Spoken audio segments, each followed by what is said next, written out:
praise, and I thank God for you, even for those that will be watching this later on, and even for those who are joining us by way of YouTube.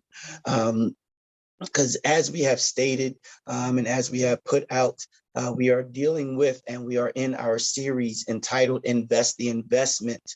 All right. And the reason for it is like I explain every single week, and every time we do this series, is not for the church, all right, to make money and for people to give more money to the church. That's not the purpose of it.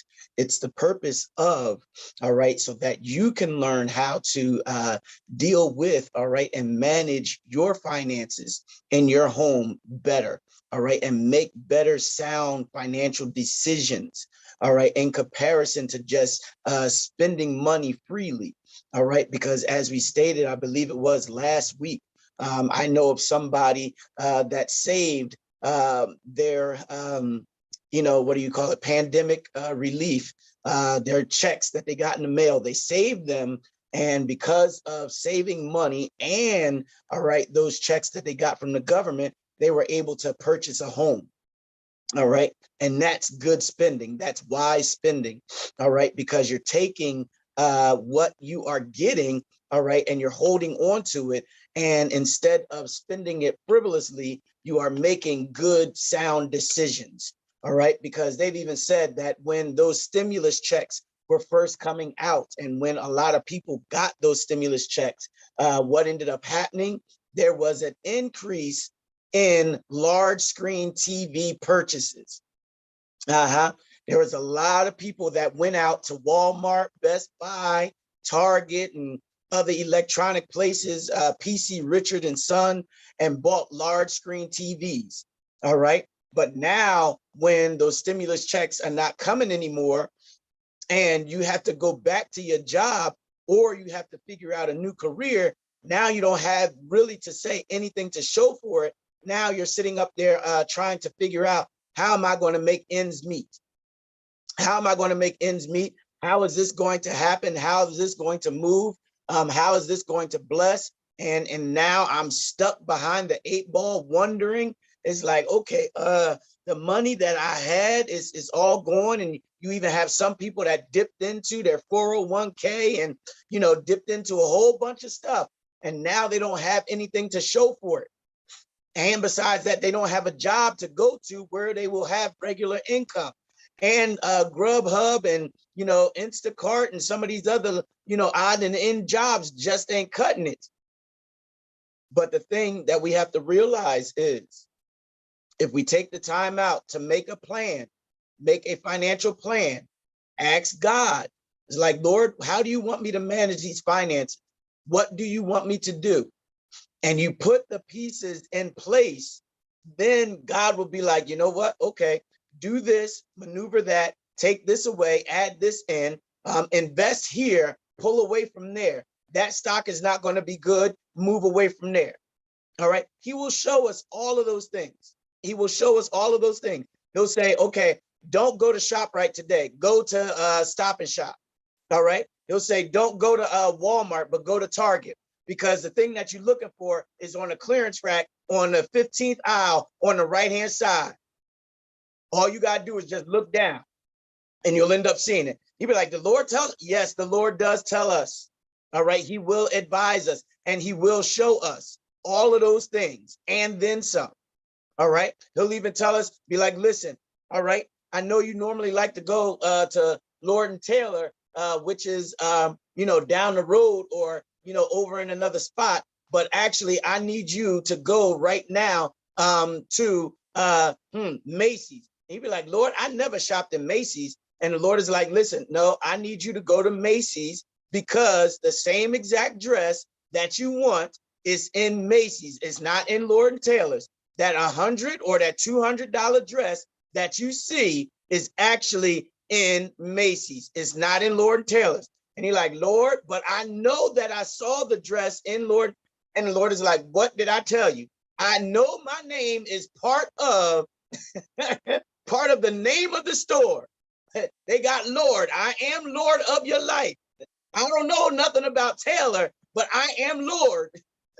So if I'm Lord of your life, I need you to go to Macy's. because they have the same exact dress that's $250, but you can go ahead and get it for $35.95. But then next thing you know, the Lord is like, listen, don't tear the tags off, because in a few days, it's actually going to have another 50% off coupon, and you got to hold those tags and hold on to your receipt, and you can go and take the dress back and get it for $17.50. You can get a $250 dress for $17.50 if we would just pay attention to the Lord. And we're like, Lord, are you really going to do that? Are you really saying? And the Lord is like, yes, yes, yes, yes. I really am saying that. I really am doing that. I done told you what to do. All you got to do is just do what I said for you to do. And next thing you know, you'll end up looking at and receiving a blessing that you was not expecting to receive, something that you was not expecting to happen. But God is like, listen, you got to open up your ears and you got to follow my directions. You can't follow anybody else's direction. All right. Now, so like we stated, this is all in on purpose so that you can have more money, all right, in your pockets. All right, because we already established on last week that not every single sacrificial offering, all right, that is to say asked at the end of service is for every one of us to give in. It's not. You have to be led of the Lord. The Lord has to lead you. The Lord has to guide you. All right. He has to let you know. All right. And sometimes, you know, he'll say, no, this is not the one to give in. This is not the time to give. Even when the preacher says, all I need you to do is give according to your shoe size, and you wear a size 4. All right. You wear a size 4, and all you got to do is put in $4. And the Lord is like, no, I did not sanction that one. I told, don't listen to the preacher. Listen to me. All right. The Lord will lead and guide us as to what to do, when to do, and how to do it. But it's up to us to pay attention. All right. So we already established that on last week. So with that much being stated, on this week, we are going to be looking at affording versus maintaining. It's two different things, affording versus maintaining. All right. This is part 2. And we are coming from Romans chapter number 12, verse 3. That's Romans chapter number 12, verse number 3. And it reads on this wise, and it's going to come up on the screen. For I say, through the grace given unto me, to every man that is among you, not to think of himself more highly than he ought to think, but to think soberly, according as God hath dealt to every man the measure of faith. All right. Let me read that to you one more time, even though it's up on the screen. It says, for I say, through the grace given unto me, to every man that is among you, not to think of himself more highly than he ought to think, but to think soberly, all right, according as God hath dealt to every man the measure of faith. As we stated, affording versus maintaining. And I'm not going to get into that verse, where it comes from, or why we even picked that verse, all right, or the Lord gave us that verse. I'm going to wait a few minutes. Now, because our normal MO is we're going to start off with some questions to get our brains going, to get us in gear, all right, to get us thinking, all right. So what I will need is I will need some people to come up off of mute, and even those who are watching by YouTube, I need you to answer this question. And the question is very simple, very simple. The question is, why do some try to live beyond their means? Why do some try to live beyond their means? All right. I need for somebody's with an S to come up off of mute and answer that question for me. Why do somebody or somebodies, all right, try to live beyond their means? I would say looks, try to impress somebody, Mm-hmm. you know, trying to impress your friends or families to make them seem like you're doing better than you actually are, maybe. Uh-huh. All right. Trying to impress. All right. Somebody else. Somebody else. Why do some try to live beyond their means? I was gonna say, some like to keep up with the Joneses. Some, when they see it, like because they have the money at that point, they don't look out for the long haul. They don't think about, well, will I have thus and so to keep up payments? Or will I have thus and so that if I get this, I'll still be able to take care of everything I need to take care of, and I won't have to rob Peter to pay Paul. So a lot of times we don't take that extra mile to think about, okay, we know we got certain bills. We just looking at the now. We looking at, we see it, we want it, and we see the money in our hand, but we don't count up the cost. Yeah. That's it. Okay. All right. I was Someone gonna else? say they probably saw their parents doing the same thing, so they figured that's what life is supposed to be about. They don't know any better. Oh, they saw their parents doing the same thing. That's good. And what, and in essence, what is that doing? Or what is happening because they saw their parents doing it? It's just like repeating the same thing over and over again, and there's no good result from it. Yep. So it's almost like a generational curse. Exactly. That's, I was hoping somebody would get to that. Latrice? I was going to say it's like you're trying to follow a tradition or something instead of trying to break the cycle. You have to live your own life. You can't live nobody else's life. Yes. Because Elder Bebop, you jumped ahead to, like, whenever we get to it, the next lesson, which is don't keep up with the Joneses. That's, I was hoping, I was like, Lord, she gonna go all into that lesson some kind of way. But Lord, bridle the tongue, change the mind, take a left instead of going right, Lord. And it's very hard to break that. And especially like if you go from, like I went from working full-time job, making a pretty good salary, to being disabled and getting half your salary. So it was very hard for me to bring my mind in and say, you know, you can't work overtime and make up, because that's how I did. I'll pay this later and I'll pay it next time, or pay it next pay, and I'll work a couple of extra hours. But when you now come from that and you getting one paycheck amount, you gotta live for the month. It does a jolt, and it takes time to, know like, okay, this is my allowance or my spend for the month, and I can't go over that because there's no makeup. Yep.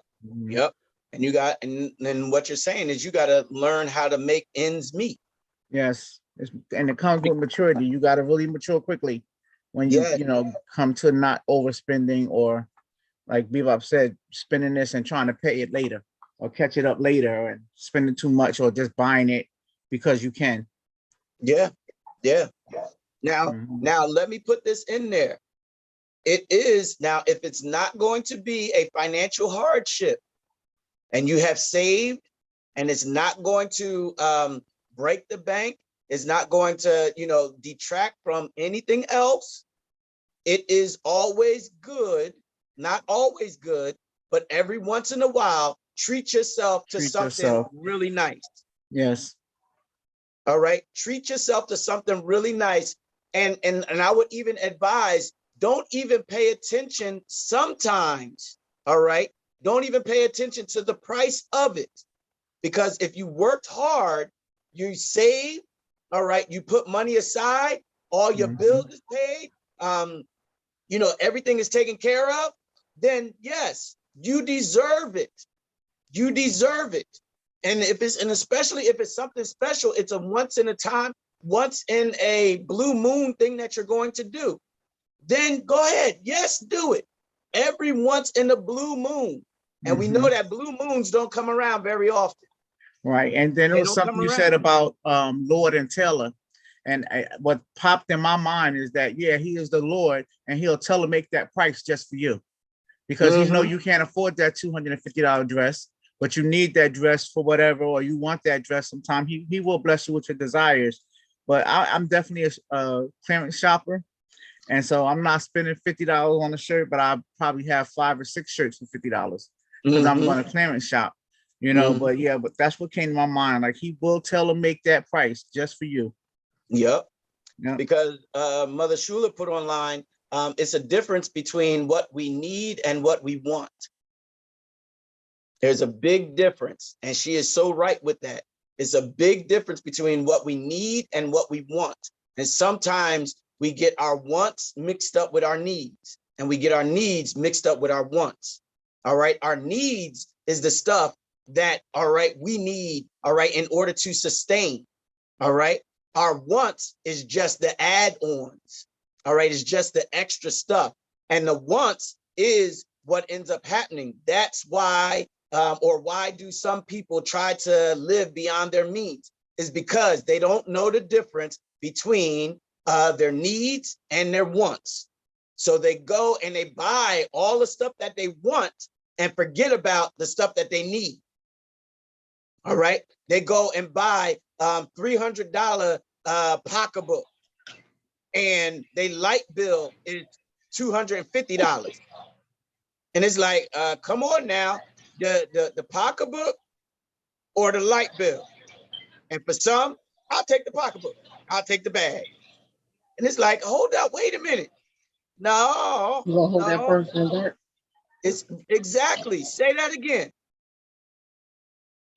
It's I not said I'm gonna hold that purse in the dark. Like Listen, I'll take lights for $250. Okay, I'll take my lights. Thank you. I like my lights. I'll take lights for $250, Alex. Yes, I'll take lights for $250. Because that bag is not going to sit up there and shine any light in the midnight hour unless it glows in the dark. And even if it glows in the dark or got LED lights on it, after a while, them lights is going to go out and you're going to be stuck in the dark. And so, all right. Any other questions or comments with this question? Yeah, I got a comment. All right, go ahead.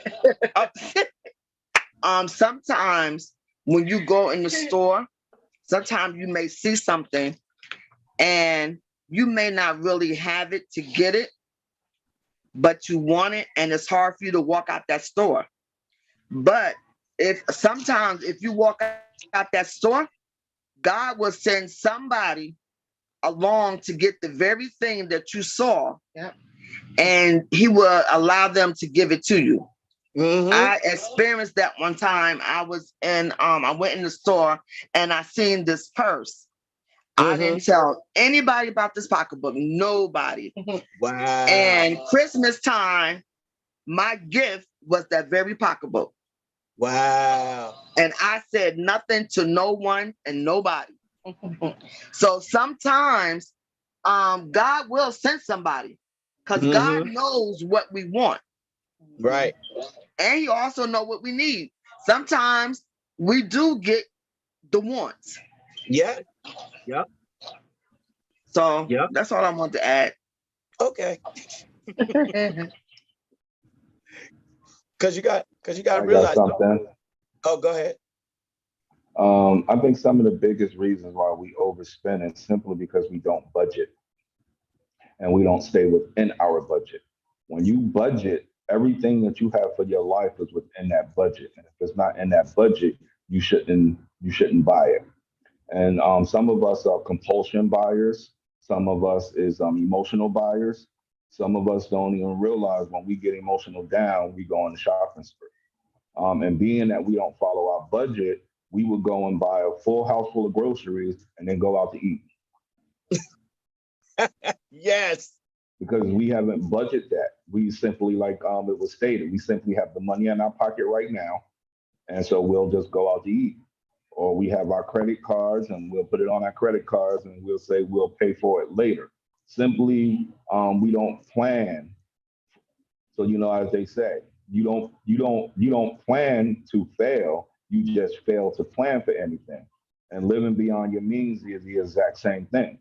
When you don't plan out your life and you don't plan out your finances and you don't plan out to do what you wanted to do and get what you needed to get and only stick within that, you're going to live above your means. You're going to look up and you're going to find out, why do I got all this stuff? I don't even have a place to put none of this stuff. You know, where did my Exactly. money go? I can't even pinpoint where my money have gone. And as you have stated, is when we actually plan out and we actually budget out and we actually put stuff to the side, it doesn't matter how much it costs because we have already made a conscious decision. I'm gonna take these next 6 months and put the money to the side so then I have it so then I can buy it. Yep. And you don't have to charge it. You don't have to charge it. Because one rule of thumb, just for those who, those who have to charge stuff, is this: don't charge something that you cannot pay off in a short amount of time. If you're going to end up having to take years, all right, and months and all that other stuff to pay it off, listen, it's better off if you save and wait, because depending on what it is, it can go on sale. All right. And as Elder Bebop said, somebody could actually bless you with it and you ain't tell nobody about it. You told nobody about it. Let me put Mother Shula, she put online, when I was raising my kids, I couldn't get what I wanted. And when I got to the place where I could buy what I want, sometimes I went overboard. Wow,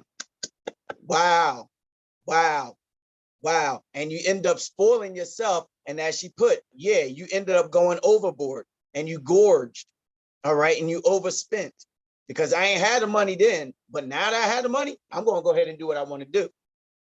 And that's not good either. That's not good either. Now, before I move on, does anybody have anything that they want to say or something that they want to add? Because I'll ask the next question.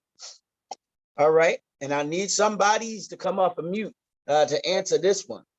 And the question is, why do we have a hard time dealing with faith and reality? Why do we have a hard time dealing with faith and reality? Or should I should I set it, faith versus reality? And the companion question to that is, where or when do I draw the line? And let me ask that again so that everybody can get it. Why do we have a hard time dealing with faith versus reality? And then the companion question to that is, when or where do we draw the line between the two? All right, somebody come off of mute.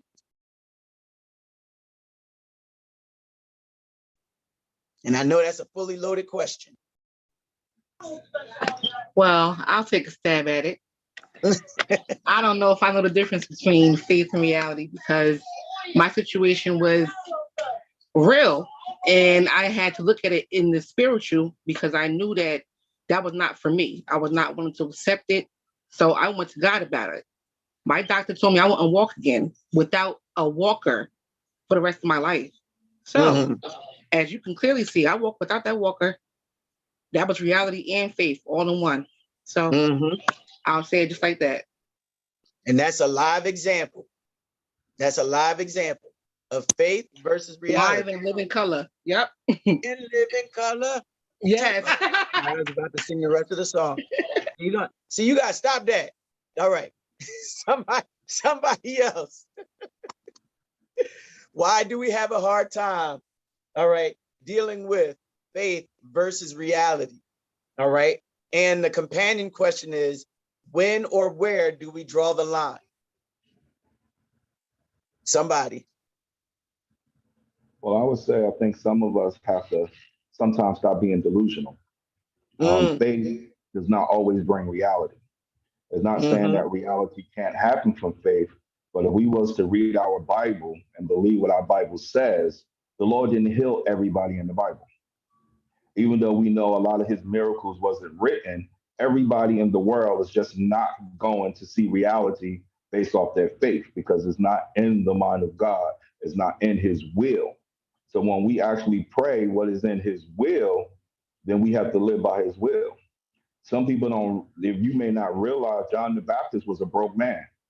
He didn't live the life of riches. He had one job to do, and that was go before Jesus Christ and tell the people that your Savior is coming. But he was a broke man, and he got his head chopped off and served on a silver platter. Now, the reality of faith that we would be looking for is that Jesus would have came and would have pulled him up out of his distresses, would have got him out of that prison before he was ever killed. But that didn't happen. His reality was not saving his life. His reality was the job that God gave him, and that was to spread the message before he came. And when he stepped on the scene, everybody would know the message that John the Baptist gave. So we have to know what the reality that God gave us while we live it in faith, and understand that everything that we want or desire or some things is simply not going to happen, because that is not the will of God to come forth. Now, that doesn't mean we don't pray. It doesn't mean we don't ask. It doesn't mean we don't believe. But if you truly believe in the will of God, God has his own will, even for our life. There's certain things we're going to go through that is the will of God. And then there's other things that we go through that we put it on ourselves, so we got to take our lumps. Exactly. The Lord is not going to bail us out of everything that we do voluntarily. Exactly. Showing up the truth. Anybody else? Why do we have a hard time dealing with faith versus reality? And then the companion question is, where or when do we draw the line? Okay, so I've been thinking about this question. And what was the first question again? Why do we have a hard time dealing with faith versus reality? Okay, and when I think about it, why we have a hard time, I'm gonna speak for myself. Faith versus reality. I don't know exactly how to differentiate the two, I guess, but I guess in since it has to make sense, because you have to look at your reality. Yes, you have faith for, you're supposed to have an imagination when you have faith, so God can do anything, but it has to be the reality of what life is. Like, you're not gonna, oh God, my faith is to win the lottery. Okay, the reality is, one, you're not supposed to be playing the lottery, and two, the lottery, like, come on. So I don't know. That's the best I can come up with the answer for that. And what was the next question? No, you are right. You keep digging at the question, all right, and keep digging at your answer until you get an understanding of it. And you break it down so that you can understand it, but everybody else will end up being able to understand what you mean. Okay. So you never want to really shut yourself down from answering the question, because you are exactly right. We have no business playing the lottery. And then sometimes we try to mix, all right, as they would say in theological or biblical terms, we try to mix the sacred with the secular, and it doesn't work that way. It doesn't work that way. The companion part of the question is, where or when do we draw the line between faith and reality? I think it just has to make sense. I think it just has to make sense of your reality. Like I just said, you can't play the lottery. So you can't be asking God for the numbers and thinking he's going to give you the numbers, because that's not the reality of how it works. You're supposed to trust him that he's going to supply all your needs according to his riches and glory. And then that's it. Not to where you think you're supposed to be, because we can't follow, like you said, we can't follow after the Joneses, because we're not the Joneses. I'm a Gregory, so I can't be a Jones. I have to be a Gregory, so I have to be with the Joneses alone. We ain't get to the Joneses yet, y'all. Okay, I'm sorry. And so, Pastor, I don't. But that's my reality, is I'm a Gregory. Deal with the Bonquishas, trying to keep up with the Bonquishas. Okay. So I don't know. I can't be Bonquisha. I can only be Fleeta. Right. But so say for instance, we have bills. We have, I am one that I believe God to take care of me and supply our needs, and that's faith. But the reality is, He's given me the money all along, but I didn't do what I was supposed to do on my end. Because He will supply your needs, or we'll take the money and go do something else, and then be like, well, God, my life is off. You said you would supply my needs, but yeah, I did. I gave you a job. I showed you how, you have common sense to save that money, but we went, like you said, and bought a bag or did something else. So that's where that line gets blurred, because we want God to do it, but He's already done it. We didn't do our part. Yep. Yep. Yep. Sister Felita, you was continuing, or were you done? I'm sorry. I didn't mean to No, cut you I'm off. done. Oh no, you didn't. Okay. No, you didn't cut me off at all. I'm done. I just Okay. said I'm not Quisha or Bone Quisha, whatever her name is. I'm Felita. So that's my reality. It's Felita, not Okay. Bone Quisha. But you look at it, Mother Shula, she put by faith. All right, we walk by faith. All right, until there's no breath, and then the reality sets in. All right, and then she also put, I guess, to answer the second part of the question, reality part. Sorry, I gotta understand that one a little bit better. All right, does anybody else have anything to say or to add about that? About the question? Because the thing that we have to realize with this question is that there is a particular point in time when reality sets in. All right, the reality of the situation. Yes, we may have faith for $1 million house, but the reality is we can only afford a $50,000 house. That's reality. That's what is needs to be set in. So faith, yes, I can believe that I can get $1 million house, but the reality of it is my faith is believing in that $1 million, but reality is I can only afford a $50,000 house. That's it. So with that, we got to sit up there and say, okay, Lord, my faith is here, but reality is here. How are we gonna make these things tip? All right. How is the balance going to tip? How are we going, how is this going to work? Because it's like this. I got bills up here, but reality, my pay is down here. How is this going? How the scales are going to balance themselves out? And that's what happens with us as saints of God. It gets completely out of balance and out of whack.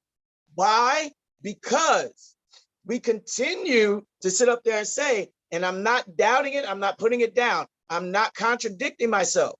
We walk by faith and not by sight, which is true. But there's also another part to it of reality. All right. And so let me give you a case in point. There was one time where I was years ago, before I even got married, I wanted a Mitsubishi Galant, I think it was. And it had sports drive in it and all this other stuff. And I went and was test driving it. And I was sitting there, I had $100 check, and I had a little bit of money in the bank.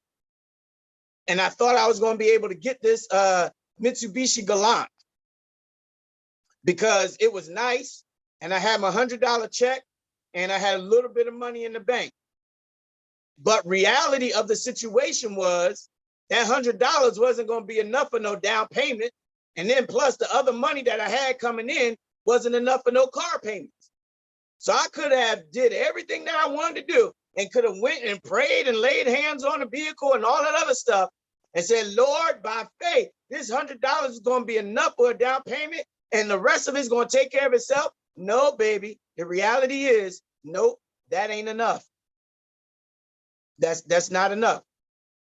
That's not enough. And we end up getting it mixed up. We get it mixed up. And then when we start teaching to others, it's like, hold up, you teaching it wrong. You're preaching it wrong, and it doesn't make any sense. Because our first point is this: just because you can does not mean you should. Think about that. Just because you can does not mean you should. All right? Just because you can does not mean you should. Because let me go back and read our verse. Because our verse says this: for I say, through the grace given unto me, to every man that is among you, not to think of himself more highly than he ought to think, but to think soberly, All right. Let me give you the definition of soberly. The definition of soberly is in a serious, sensible, and solemn manner. All right. With moderation or self-restraint, temperately. Let me read the definition of soberly to you again. It is in a serious manner, sensible, and solemn. All right. But also it means with moderation or self-restraint temperately. For some of us, we do not buy stuff in moderation. We do not spend in moderation. Just as Minister Lionel has said earlier, we go and we buy all this food, have all this food in the house, and then next thing you know, we going out to eat. Now, that's wasting money. That's wasting money. When all you got to do is take something out the freezer, all right, the night before and thaw it out and cook. That's it. Why go and have a freezer full of meat, but you're still going out to Applebee's? Now, if it's to the place where you're like, you know what? I'm tired. I had a long day and I'm coming home from work and I don't feel like cooking, then okay, do that. That makes sense. But don't do it all the time because you're wasting money. Do one or the other. Give you a case in point, live and in color. The other day, is at ShopRite. Most of the time, it's only the queen and I that's eating. My boys take care of themselves. So why would I go and get a 15-pack of chicken legs when if I cook all that, yeah, it'll be for a couple days, but I'm going to be the one eating the leftovers. So I was like, listen, you know what? Let me just go get a small pack. That's only, I think it was $3.92 a leg quarters, cook the leg quarters, come home, make a boil in the bag rice and put some spinach in it and call it a day. Simple and easy. But all it takes is for us to sit up there and do what is necessary to save money. We don't have to always go out and eat. We don't always have to go out and spend. That's what it means by soberly. You got to show some personal restraint. You got to show some restraint of yourself. You got to show some maturity in yourself when it comes to finances, when it comes to spending money. You got to show some restraint. You can't, just like Minister Lionel said, just because you had a bad day, that does not mean for you to go out to the mall, all right, and just emotionally shop or emotionally spend money. That doesn't mean that, all right? You can't just go and do that. That's wasting money. And then we wonder, why are we behind the 8 ball? All right, why is this happening? Why is that happening? Now, let me get to the meat of the matter, because maintaining is a totally different than affording, all right? Because maintaining is this, provide with necessities for life or existence. That's what maintaining means. Affording is have enough money to pay for, all right? Affording is have enough money to pay for. Maintaining is provide with necessities for life or existence. Now, what is the point that we have? The point is this: just because you can doesn't mean you should. As it was already stated, I believe Elder Bebop said it, we need to count up the cost before we make the purchase. Because let me tell you something, just because we can afford, all right, let me put it this way, just because we can afford a BMW, all right, that does not mean that we are able to maintain a BMW. Because maintenance and upkeep on certain things is going to blow our bank account.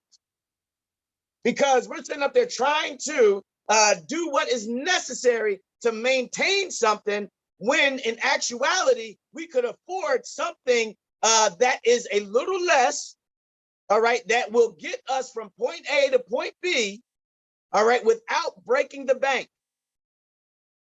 Let me take it to food again.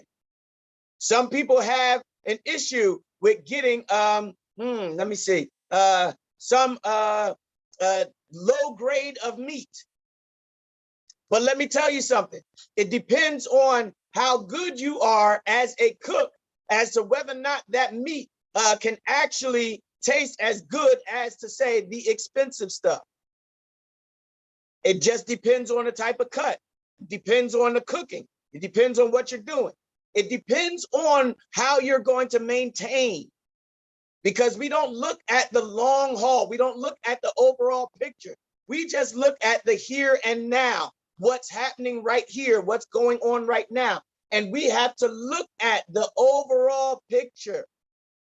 Just because we can afford it does not mean that we have the ability to maintain it. All right. So let me continue. When we start to look at major purchases, we do not take into account the cost of whatever it is. It is all right for us to sit up there and buy something that is used or slightly used. All right. There's nothing wrong with it, because that will not break our bank. That will not break our bank, and it will allow us to have money to the side. That's what it's talking about when you talk about soberly. You showing restraint, even though you can. It's like, nah, no, I don't think I should. I don't think I should. And even, let me put it this way, we also have to look at the upkeep. All right. The upkeep of whatever it is may be more expensive than what we're willing to pay or what we're able to pay. Also, the upkeep with time will get more expensive, depending on what it is. And on top of that, we have to take into account, sometimes for some of us, we have to look into downsizing. We have to look into downsizing, whatever it is. All right. And let me just put this proviso in there. Downsizing is not a bad thing. Downsizing is not a bad thing. All right. Because there are advantages, all right, and disadvantages to downsizing. Because you think about it, there is a lot of stress and a lot of strain that comes with, all right, having, enamoring amount of stuff, with having this big card, with having these, all this extra stuff. There is a lot of stress and strain that comes with it. All right, because look at it in Titus chapter 2, verse 12, it states this, teaching us that denying ungodliness, all right, and worldly lust, we should live soberly. There goes back to that word again, soberly, meaning restraint, show self-control, all right, righteously and godly in this present world. Now, continuing on, we have to count up the cost. All right, we have to count up the cost, all right, of what we are looking to do, Sometimes we do not make financial plans, all right, just in case there is an accident. We don't make financial plans that way. We sit up there and just say, you know what, I can afford it, so let me go ahead and get it. Not realizing that, you know what, we're one paycheck away, all right, from losing everything that we have. We're one bill away from, being on the place or living the place where we're living from paycheck to paycheck. And we have to realize, it's like, hold up, let me wait till my next paycheck, or let me put that on the back burner. Let me invest in what I already have. Let me maintain what I already have until, all right, things get a little bit better. Then I can go ahead, all right, and get what I need to get. But until then, let me sit up here and just pull back a little bit. Just pull back a little bit, because I don't need to spend on what I'm looking at, because I don't even know whether or not I can maintain it. I don't even know whether or not I can replace it. All right, because to give you an example, like they said, some can afford a BMW, but do you want to pay $100 per wiper blade if a wiper blade breaks? and you can't change the wiper blade yourself, you actually have to go and take it back to the dealer or take it back to a certified BMW mechanic and have them work on it. Whereas you can go ahead and get yourself a Toyota Camry, and all of a sudden that Camry can do the same exact thing, get just as a nice ride, but you can take it around to Mike's Auto over on Drummond Avenue, and he can do everything that needs to be done on it.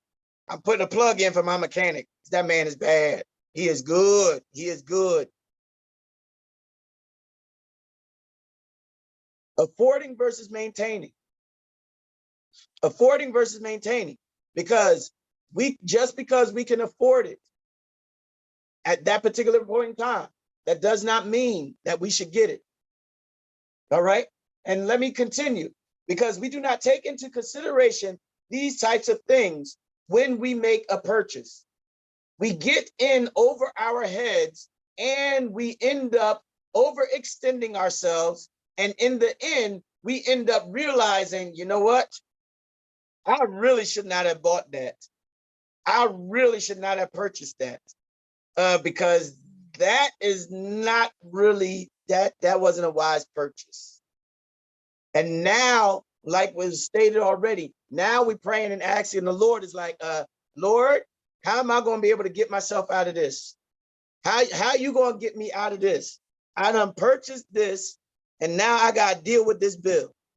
I got to pay this, and Lord, how am I going to deal with it? How am I going to deal with it? Lord, and we scratching our heads, because you think about it. Look at it now. Things are not getting any cheaper. I know I talked about cheese doodles a whole lot, but I thank God I was able to get some cheese doodles. Saying to the Most High God, instead of paying $3.79 or $2.50, the Lord blessed and they was down to $1.99. So I was able to get some cheese doodles, y'all, at a reasonable price, instead of having to pay some ridiculous amount of money. The little things in life. If you wait, if you save, just because you can afford it doesn't mean that you should get it. Take the time out, save your money, put some money aside. Sit up there and say, I'm gonna put this here, I'm gonna put this there, I'm gonna put a little bit here, put a little bit there. And then once you have a good amount, you can sit up there and say, okay, I'm able to splurge. I'm able to treat myself to something that I could not treat myself to before. But as Mother Shula has stated, don't go overboard. Don't go overboard with it, all right? Because you couldn't afford it when you was having all the kids and stuff like that. But now you can afford it. Now you done bought yourself everything that you want to buy. And now you put yourself back behind the 8 ball all over again. Just because you can afford it, that doesn't mean that you should go and buy it. Because you got to realize you got to maintain whatever it is. Whatever it is, you got to maintain it. You got to have the finances to maintain it. You got to have the money in place in order to maintain it. You can't just go, like we stated, you just can't go and emotionally buy. All right. You just can't go and make emotional purchases. All right. Just because that's your go-to fix. Shopping makes me feel better. Well, you know what? Shopping may make you feel better, but shopping is also going to put you behind the 8 ball and put you in the poorhouse. And you won't have any money, all right, in the bank when times get hard.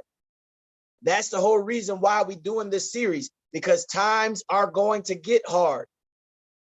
But if we take the time out now, all right, and put the pieces in place, all right, and do what is necessary, when it gets real hard, we can sit up there and say, okay, thank the Lord. I done saved up. And I got my little nest egg sitting there. I'm holding on. So, all right, I can make it through this time. Now, does anybody have any questions or any comments?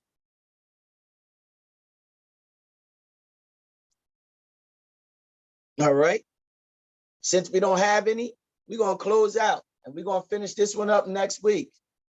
All right. My name is Pastor Lamont Brown. I'm a pastor of Faith Baptist Tabernacle here in Asbury Park, New Jersey, where we are evangelizing to the family while building disciples. Just want to remind you of this one thing. It's already done. You just got to catch